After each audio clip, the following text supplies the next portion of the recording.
Jaya Radha Madhava Kunja Bihari Jaya Radha Madhava Kunja Bihari Jaya Radha Madhava Kunja Bihari Radha Madhava Kunja Bihari Gopi Janavallabha Girivardhari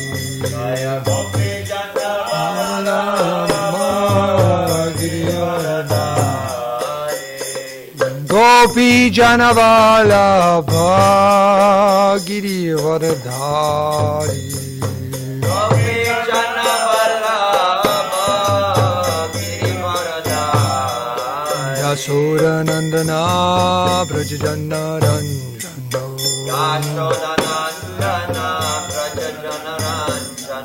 Yashodanandana Brajajana Ranjana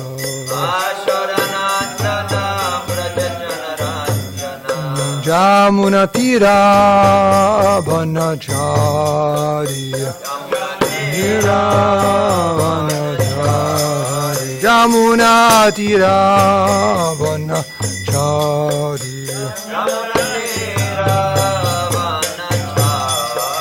Jayo Radha Madhava Kunja Bihari Jaya Radha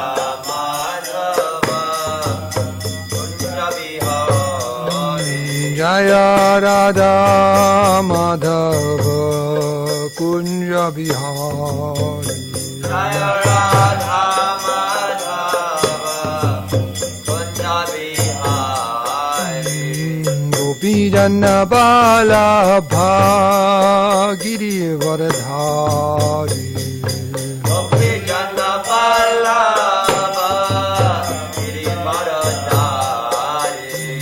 Gopi Janavallabha Girivardhari Jaya Gopi Janavallabha Girivardhari Yashodanandana Brajajana Ranjana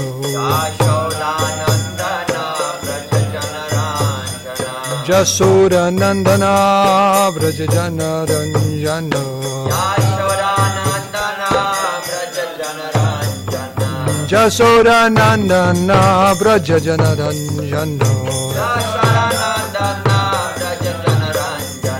Jamuna Tira Vanachari Jamuna Tira Vanachari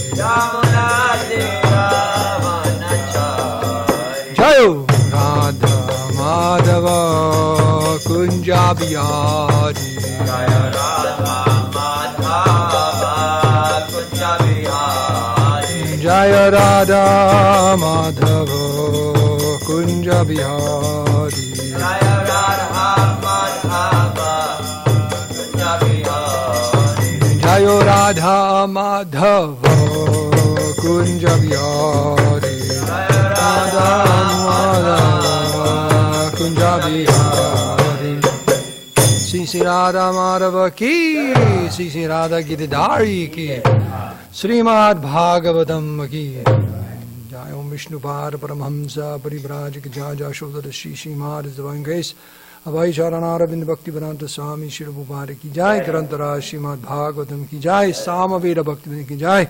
All glories to the Son of the devotees. All glories, Sri Guru and Sri Gauranga. Interest you in the Blue Madanga? You ready? You have your devices?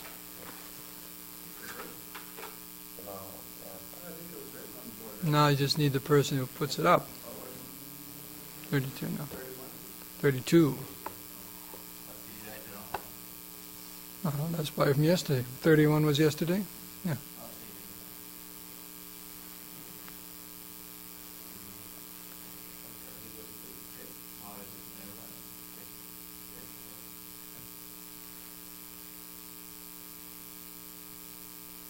Now we could be really lazy and just do the same verse day after day after day until the scribe gets better, because you can always churn the nectar, right?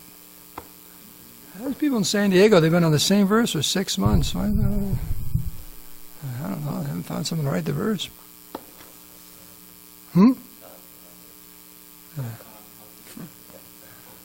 The first verse, yes.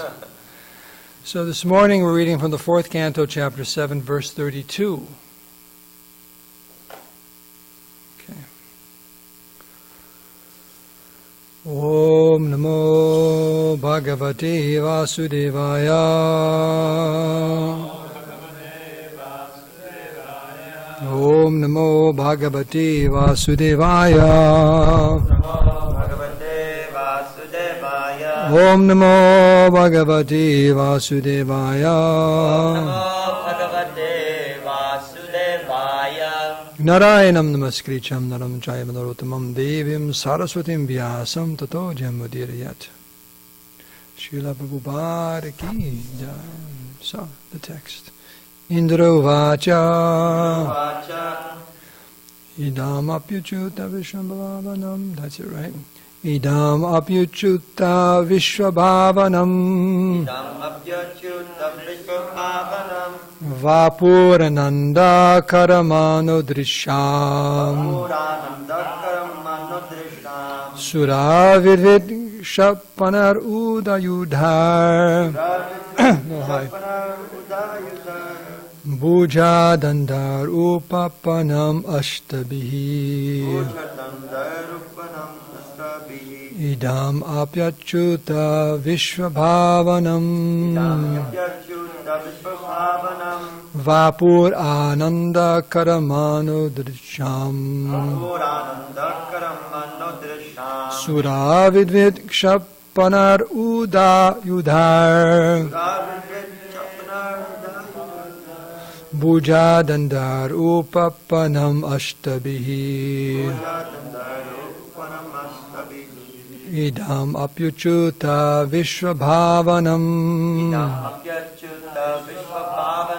vapur ananda karamano drisham sura vidvid kshapanar udayudhar bhuja dandar upapanam ashtabhi idam apyachuta vishwabhavanam vapurananda karamano drisham suravidvid kshapanar udayudhar bhuja dandar upapanam ashtabhi. Like the chant? Indruvacha idam avajuchuta vishwabhavanam vapurananda karamano drisham Rabhavejapanar udayudhar bhujadandar upapanam ashtabhi. Nuvaja idam yapyachuta vishwabhavanam vapurananda karamano drisham suravidvid kshapanar udayudhar bhujadandar upapanam ashtabhi. Indruvacha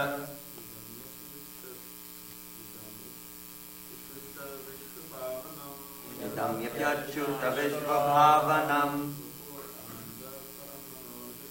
vapurananda karamano drisham suravidvid kshapanar udayudhar bhujadandar upapanam ashtabhi. Indruvacha idam Vishwabhavanam Kaporanandakaram Manodesham Suravavekshapanarudadidayar Bhujadandar Upapapanamashtabihi Indra Uvacha Idamapayucha Vishwabhavanam Vapuranandakaramanodishtam Surabhavichapanayurandayar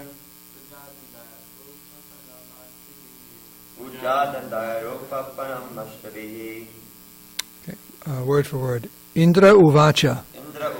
King Indra said, Idam, this, api, certainly, Achyuta, O infallible one, Vishwabhavanam, for the welfare of the universe, Vapahu, transcendental form, Anandakaram, a cause of pleasure, Manadrisham, to the mind and the eye, Suravidvit, envious of your devotees, Kshapanai, by punishment, Udayudai, with uplifted weapons, Bhujadandahi, with arms, Upapanam, possessed of, Ashtibihi, with 8. Translation and purport by Srila Prabhupada. King Indra said, My dear Lord, your transcendental form, with 8 hands and weapons, in each of them, appears for the welfare of the entire universe, and it is very pleasing to the mind and eyes. In such a form, your Lordship is always prepared to punish the demons who are envious of your devotees. Please repeat. King Indra said, My dear Lord, your transcendental form with 8 hands and weapons, in each of them, appears for the welfare of the entire universe. And it is very pleasing to the mind and eyes. In such a form, your Lordship is always prepared to punish the demons who are envious of your devotees. Purport. It is generally understood from revealed scriptures that Lord Vishnu appears with 4 hands. But in this particular sacrificial arena, Lord Vishnu arrived with 8 hands. King Indra said, even though we are accustomed to see your 4-handed Vishnu form, this appearance with 8 hands is as real as the 4-handed form. As Lord Brahma had said, to realize the transcendental form of the Lord is beyond the power of the senses. In reply to that statement by Brahma, King Indra said that even though the transcendental form of the Lord is not perceivable by the material senses, his activities and his transcendental form can be understood. The Lord's uncommon features, uncommon activities, and uncommon beauty can be perceived even by an ordinary man. For example, when Lord Krishna appeared just like a 6 or 7-year-old boy in Vrindavan, he was approached by the residents there. There were torrents of rain, and the Lord saved the residents of Vrindavan by lifting Govardhan Hill and resting it on the little finger of his left hand for 7 days. This uncommon feature of the Lord should convince even materialistic persons who want to speculate to the limit of their material senses. The activities of the Lord are pleasing to experimental vision also, but impersonalists will not believe in his identity because they study the personality of the Lord by comparing their personality to his. Because men in this material world cannot lift a hill, they do not believe that the Lord can lift one. They accept the statements of srimadbhagavatam to be allegorical, and they try to interpret them in their own way.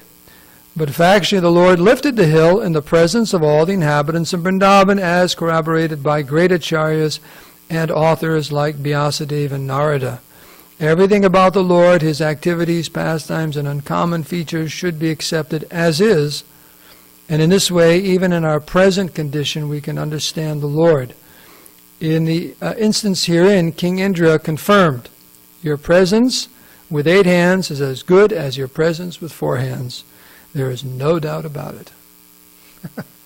Om Agyantimirandasya Gananjana Salakaya Chaksulanminitam Dena Taismai Sri Gurave Namaha Sri Krishna Chaitanya Prabhu Nityananda Shri Advaita Gadadhar Shivashadi Gaur Bhakti Vrinda Vanchakapadrubhashta Kripa Sindhu Bevacha Patidanam Bhavani Bhyo Vaishnavi Bhyo Namo Namaha Hare Krishna Krishna Krishna Hare Hare Hare Rama Rama Rama Hare Hare. So with your permission I'll try to say something. Okay.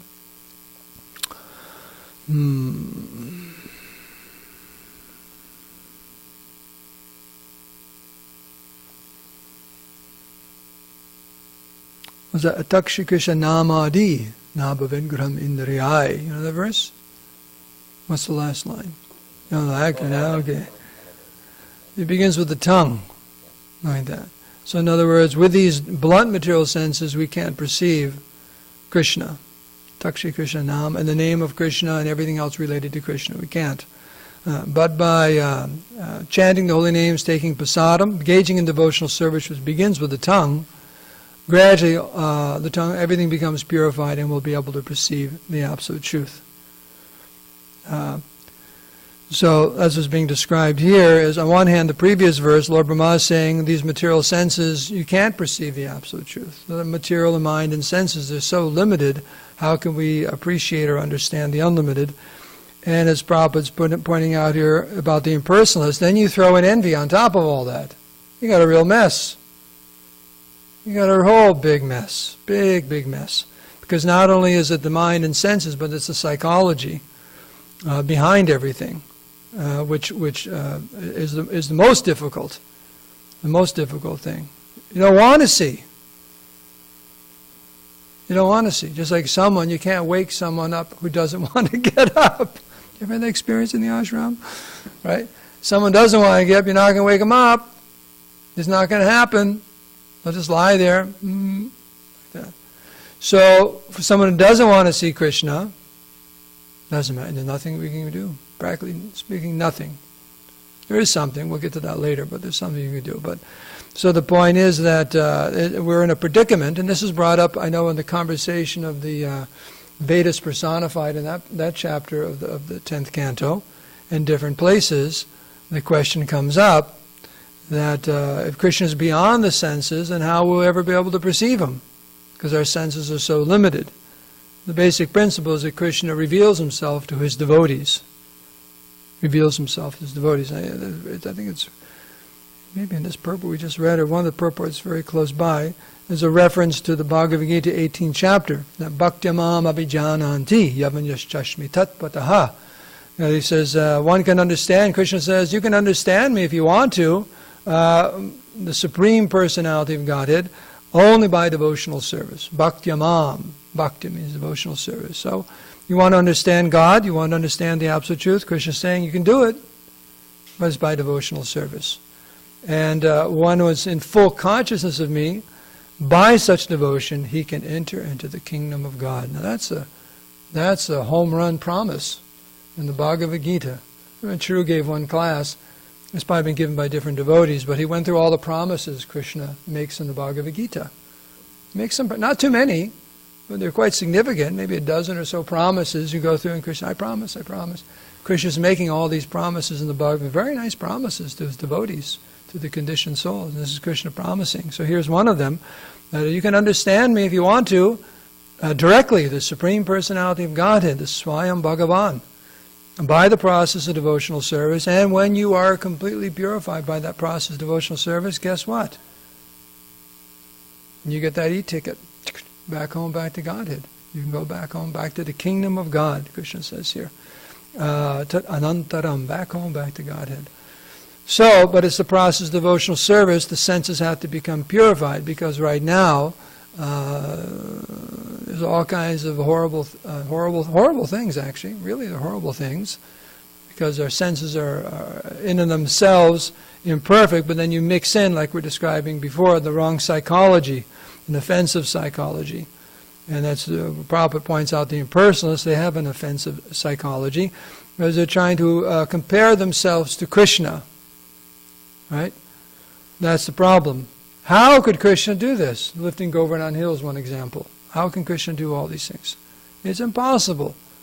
I was listening to a lecture yesterday, and Sariputta, it's an old lecture, actually it was right here, the Origins lecture. He was talking about Paul Davies.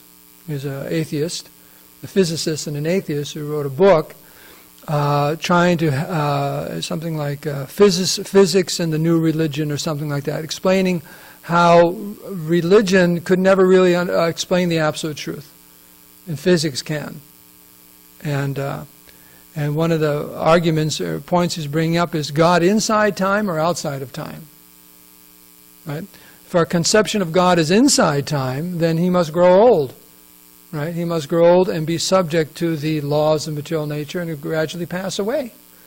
But if he's outside of time, then he has really no connection here. He's outside time. He has no influence or anything like that. So Sariputta is making the point that he has a very limited conception of what it means to be outside time. Because Krishna is both inside time and outside time, because he's present, past, present, and future, and conscious of every single living entity and every single atom. And this is way beyond the authors of this book's ability to comprehend. He's thinking outside of time means some type of like floating, like disconnect or something. Oh, that's what it must mean to be outside of time, or beyond the control of time. But our understanding is much, much perfect and greater. The Krishna, yes, he's outside of time in the sense that he's not controlled by time as one of his energies, but he's also, you could say, inside time in the sense he's conscious of past, present, and future simultaneously in all living entities. What is that verse in the Bhagavad Gita? Vedaham samititani vartamana charjuna bhavishyani chabhutani na tu veda mam tu veda na kaschana. He said, I know everything past, present, and future. I know all living entities inside and out, Bhaktazak. He knows everything about you. He knows your whole rap sheet, millions and millions of lifetimes. He knows what you were 5 million lives ago. Do you know what you were 5 million lives ago? How about even the last life we forget? So Krishna knows all, and he also knows what you're going to be in your next life, and your next life. He knows all that. Past, present. But he says, Mamta Vedana Kashtana. You know what that means? But me no one knows. Krishna says, but me no one knows. That's Krishna. So they have no understanding. They limit. Because how far can, it says in here, how far can you go with your mind and senses? Right? You speculate. Well, God must be, what is that? I don't know the Sanskrit. Frog in the well. Prabhupada always gives an example. Frog in the well. What is that? Kumbha? Kunda? Naiti? Well? How do you say that? Huh? Yeah, something. Logic of the frog in the well. Like that. The frog in the well, he's told about the ocean outside the well, but he can't accept it. He compares everything to his 3-foot well. And he swells up, and then explodes. That's the story. He can't conceive of it. Can't conceive of it. So how can all of these transcendental attributes of the Lord be true? Because they're beyond our conception of what we want to accept. Now, the main thing is the psychology, because it was the Lord Indra saying here is even in the conditioned state, if you accept the inconceivable potency of the Supreme Personality of God, if you accept what the Shastras say, if you accept what the Acharyas say, then you can perceive Krishna. He's here. Like Prabhu says, oh, can you show me Krishna? Prabhu says, here, he's sitting in the temple. He's there's Krishna right here. Krishna's in his name. He's in his. That's the Krishna, and the devotee accepts it. Not blindly, but he accepts it because this is the Shastra. Shastra is an authority.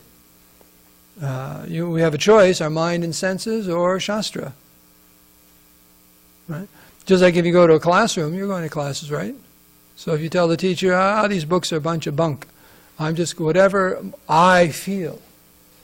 I remember some time ago there was a devotee here who's learning how to cook. He's cooking in the kitchen. I said, are you actually there are two of them. I said, you using the cookbooks? He said, no, just what Krishna tells me in my heart. I said, no wonder the offering turned out so bad. But is it what's in your heart, our own mind and senses, or an authoritative source? What's better? So in the field of spiritual life, you go to the Shastras first, Guru, Shastra, and Sadhu. And then Krishna becomes perceivable. More and more and more and more and more. Because not only is it the description of Krishna, but also the process of realizing Krishna. And then it becomes revelation. It's supposed to go, the process is here, the books, and everything in this Bhagavad Gita, we're supposed to realize. That's your homework. Right? You go to school, teachers, oh no, you look in the book. Okay, now your homework. The homework is you got to realize it. And that's the process of devotional service. It's not meant to just be a nice conversation piece. Like that, very nice conversation. Oh, they said this, like that Eastern philosophy or something. So, in the Bhagavad Gita, there's a few other verses along this line. We'll start in the 7th chapter. Krishna says, Naham prakasha sarvasya yoga maya samabritaha mudhoyam nabijananti loko mamajam avyam. So, Krishna says, I'm never manifest to the foolish and unintelligent. For them, I'm covered by my internal potency, and therefore they do not know that I am unborn and infallible. So Krishna's making a point here. He says, I don't manifest myself. Just like, do you like hanging out with people who don't like you? Who likes hanging out with people who don't like you? Like, you know? Is that your first choice? Yeah, I'm going to hang out with people who just criticize me all day long and don't like me. And no. So why would Krishna, Naham Prakasha Yoga Maya Mudhoyam Nam, foolish people who deride him? Deride? Why should he manifest himself? And Prabhu would say that, show me God. Well, who are you? Who are you to demand that God comes and reveals himself to you? That's ridiculous. You can't just snap your finger. Even if you want to see Balaram, you can't just snap your finger. Balaram, come here. Right? Can you do that, Zach? Snap your finger. Balaram, come here right now. Janard, sit down. She can't do that. It won't work. Right? It just doesn't work. So these are ordinary living entities. Right? Get married. Ask your wife. Right? Wife wants husband, get here right now. Right? Husband, wife, forget it. You have kids, it's even worse. Tell your kids to do something, they just walk away. So, and then somehow or other we're going to snap our fingers and God's going to dance in front of us, reveal himself. What is this? It's ridiculous. Absolutely ridiculous. But if one has love, if there is a relationship of love, then it's no problem. You just have to give a glance and the person comes. You don't have to say a thing. So that's the point. But one who is antagonistic, you don't spend time with him. You don't spend time with them. You may offer some, even a Vaishnava who is maybe a little bit rough around the edges. Still, you offer your respects, but you keep your distance. That's the etiquette. Someone may be a little rough around the edges, kind of just starting off in Krishna consciousness. But you always offer respects, but you may keep your distance. Like that. They don't become very, very close, but you always offer respects to the Vaishnavas. So. And then in the 9th chapter, this is this verse we just started to refer to, this Avajanti mam mudha manusim tanamasuridham parambha majanato mama bhuta mahishwaram. Fools deride me when I descend into human form. They do not know my transcendental nature as the Supreme Lord of all that be. So that's what Prabhupada is referring to in the purport here. It must be allegorical. These are the pastimes of Krishna. They never really happened. It's just different stories to, mix in different moral lessons and different lessons and so on, like that. But it really never happened. How could a 6, 7-year-old boy lift a hill like that with his pinky? It doesn't happen. It doesn't happen. So, who are these people? Again, the word is mudha. Fools deride me when I descend. They have no conception of the unlimited potency of the Lord, and the fact that the Lord is, and actually it is exclusive, you could say. Krishna and his devotees are performing their pastimes. Krishna, why does he come to this material world? The main reason is for his devotees. Just to be with his devotees. Krishna always wants to be with his devotees. So it is quite exclusive, you can say, just like Chaitanya Mahaprabhu and his kirtans at Srivasanga. It's very exclusive. Why then you can say everyone's invited, but they have to come up to the mark of devotional service. But if you don't have it, you are excluded. Now Krishna says, Samaham sarvabhuteshu, I'm equal to all living entities, but there is a special relationship with his devotees, and that's natural. In the purport to that verse, Prabhupada talks about, just like you may be very affectionate to so many children, but you're most affectionate to your own children. That's just natural. That's very, very natural. So the Lord in his pastimes with his devotees and so on one hand you can say it is exclusive. But it's open to everyone. It's open to everyone. But what's going on, it's quite understandable that the materialistic people, that includes the impersonalists, they have no entrance. They just don't have an entrance to it. It's a change because the consciousness is off. They can't, it's just off. Viparya, it's off, it's gone, it's turned. It's turned, that's what it means, it's turned. So, Lord Indra here is making this point, and he's assuring everyone, or just making the point that yes, Lord Vishnu usually appears with 4 arms, he's here with 8 arms. And nice point here in the verse is that, and it's very, very pleasing to the mind and the eyes. The Lord's form, whatever for the Lord, is very, very pleasing to the mind and to the eyes when one sees the form of the Lord. It's cooling, just like a cool pond. Just like the moon, so many poets have written, the beautiful form of the Lord. It's very, very, very pleasing. Whatever distress you may be in, did Prabhupada say that? If you're in distress and you come before us, you see Gaurnitai, lift your arms up in the air. just seeing the beautiful forms of the Lord, all the distress goes away. Like that. Krishna is so beautiful. Like that. His form is so auspicious and pleasing. And whichever form the Lord chooses to appear in, like that. It's wonderful. Krishna, it's up to him how he wants to appear to the devotees. So, the point is, Prabhu was saying, they compare themselves to Krishna. Never compare ourselves to Krishna. Like that. And I think it's a verse by Yamunacharya, that unless one accepts the Lord has inconceivable potencies, one can't understand Krishna. You just have to say, oh yes, he has inconceivable potencies. There's no measuring. Not only for us, but even here's the prayers of the great devatas, Lord Brahma, Lord Shiva, Lord Indra, great Bhrigu, so many powerful sages whose ability to understand reality dwarfs ours inconceivably. And they can't understand. Right? Isn't that verse by Lord Brahma? Is in the Bhagavatam, he says, you may one day be able to count all the atoms in the universe, and people may say they know Krishna, but I don't know Krishna. This is Lord Brahma, first created being.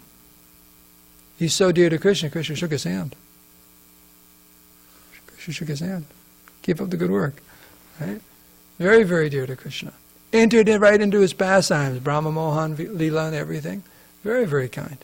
Very, very dear to the Lord, his service. And he's saying, they may say they know Krishna, but I don't know Krishna.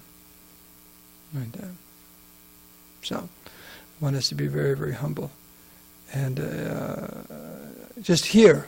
The point is just hear from the scriptures. Hear from the srimadbhagavatam, the glories of the Supreme Personality of Godhead. How is inconceivable. And devotees enjoy that. They're not thinking, well, like materialists. You say, oh, did you know so-and-so's, so was it Forbes magazine, who's the richest people every year, who the richest people in the world are, right? So then they get envious. Well, he just got a few more billion than I do. Well, next year I'll get him. And there's competition. There's no competing with Krishna. Devotees don't even want to compete with Krishna. There's not even a thought. They're just so happy to hear how wonderful Krishna is. Wonderful Krishna. How glorious and wonderful and powerful. Because he's our dearmost friend. Right? If there's some affection there, there's no envy. If there's affection, there's no envy. Right? Just like most parents, probably all parents, they want their children to do better than them. Right? They want their children to do better than them. The envy's not there. I did this and that, but my daughters make a lot more money than I do. I don't mind. I'm banking on it when I get old. Not really, but the point is, it's not like, oh wow, they're girls and they make more money than I do. What's going on here? I better get out there and get to work. No, it's wonderful. They're much better than I am. So if you love someone and they do better than you, or whatever, it doesn't bother you at all. You're actually happy for them. You're happy for them. So devotees are very happy for Krishna, that he's the Supreme Personality of God, because he's doing a much better job than we can do. Right? So let's just give up. Just put our I'm Krishna outfit on the hook there, right? And just forget it. It's not going to work. We're not going to be the supreme enjoyer. Krishna is, and we're his eternal servants. And the devotees are always enlivened and gladdened to hear the glories of the Lord, how he manifests all in any way. That's what the Bhagavatam goes through. It's not just Krishna's Leela, or I put it this way, there's a Leela of just this material world. How amazing this material world is, and it's an insignificant spark of Krishna's splendor. And the devotees are amazed at what Krishna's done here. Just by a desire, just by a spark of his splendor, let alone his unlimited pastimes on the spiritual level. His Leelas and the Vrindavan and the spiritual world, and just goes on and on and on. Devotees are just so happy to hear about Krishna. In fact, tushanti cha ramanti cha, that's all they do. They're just so happy to hear about Krishna. It's their life and soul. To chant his holy names and to hear about Krishna and glorify Krishna. That's a devotee. So, on that happy note, we can end. Are there any questions or comments? Yes? Maybe you could clarify what second Prabhupada said. As Lord Brahma had said, to realize the transcendental form of the Lord is beyond the power of the senses. In reply to that statement, Brahma came in and said that even though the transcendental form of the Lord is not perceivable by the material senses, his activities in this transcendental form can be understood. Yes. Without going to yesterday's verse, the point I brought up is even in the conditioned state, if one has the right mentality, just like here's Krishna. So because the right mentality is there, one can begin perceiving the transcendental form even with these senses. You can hear and chant the whole, not that you have 100% perception now, but the process has begun and one can begin to perceive. Here is Krishna. Here's his holy name, here's his pastimes. And one accepts those because one has the right mentality. And gradually, Krishna reveals himself to his devotees. Even though you could say you have these limited mind and senses, Krishna makes himself available. Why not? Krishna is Hrishikesh. He's the master of the senses, right? The mind and the senses. If he wants to push himself into your mind, are you going to stop him? Right? If he's going to make you perceivable through your senses, you're going to stop him. Krishna can do that. Krishna can make himself available to any living entity in any condition of life. That's Krishna's mercy and kindness. Otherwise, you're limiting him. Oh, no. Krishna, that's Krishna calling you. Krishna, I'm so fallen, Krishna can't deliver me. Like that. No, Krishna, you'd be surprised what Krishna will do for you. So I think that's what it's referring to. There's mind and senses. If we, on our own, try to go to Krishna, it's not going to happen. But if you submit to Krishna, surrender to Krishna, Krishna comes down through you. He reveals himself. Like that. He reveals himself. So that's, I guess, another way to look at it too. Brahma's making the point that you can't speculate and actually come up with who would ever come up with the conception of Krishna by speculating? Impossible. Impossible. At most, Prabhupada's referring, at most Prabhupada says you can come to something impersonal. Something, energy out there, a source of, but a personal form of God that is Krishna. Sometimes there's different religions that have some idea that God's a person, but then it becomes mundane. He's an old man because he's the oldest, right? He's upset a lot of the time. Things like that, right? Some even say he's a psychopath. He fries you forever in some place for what you did. Like a Pakora. Right? Pakoranath. He's the Lord of the Pakoras. Right? It's like... So people have some ideas, but Krishna is beyond anything anyone could ever imagine. So, but he makes himself available to his devotees according to their devotion. Yeyatamam papajantam satayava bhajamyaham. You want more of Krishna? What's the secret? Give more of yourself. You want more than 5%? Well, surrender more than 5%. You want more than 50%? Krishna's just reciprocating. Like that. What plan do you want? Just like the medical plans, you can get the bronze, platinum, gold. What plan do you want? Do you want the 5% plan, the 100% plan? What bhakti plan do you want to sign up for? Right? Krishna says, Yayatamam papajantam sataya bhajamyam. Krishna is waiting. Yeah, he's waiting. He's been waiting for a long time. And he can wait for a long time. No one's going anywhere. Where are we going to go? Where are you going to go?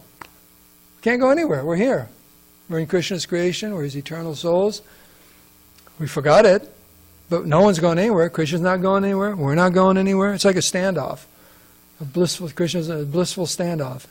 But Krishna's eternal. He knows eternal time. We're thinking in terms of this one lifetime. But Krishna sees everything, past, present, and future, just waiting. Like two birds in a tree. One's very patient, just waiting. The other's like flipping out. Some of the fruit's good, some of the fruit's bad. Krishna's just waiting.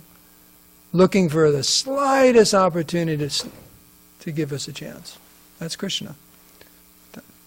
Any other questions? Well, we were harping on the idea that we have... I was harping? Oh my God. Get the hook. He's a harper. Get him off the seat. Okay. On the idea that we have to go to Shastra and whatever theology or philosophy one has, we have to have something to support it. And so, there's the idea that there's Smriti and there's Shruti. So it's said that the Puranas, Bhagavad Gita, all this is that which was been remembered, or basically some scholars say that it's human, it's been authored by humans.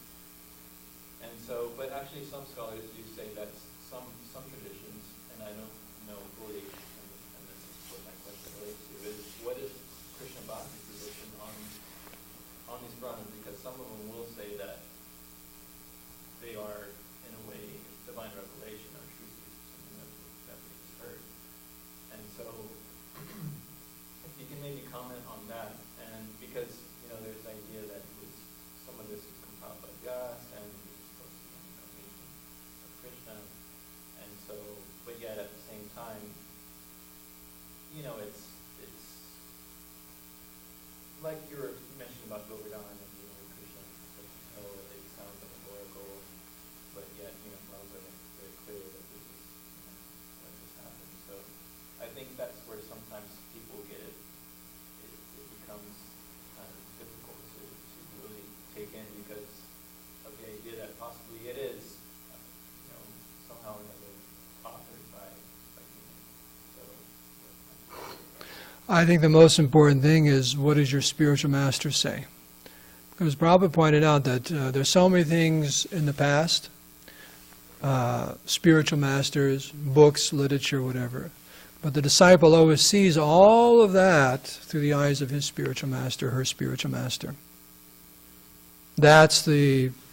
That's all you really have to know.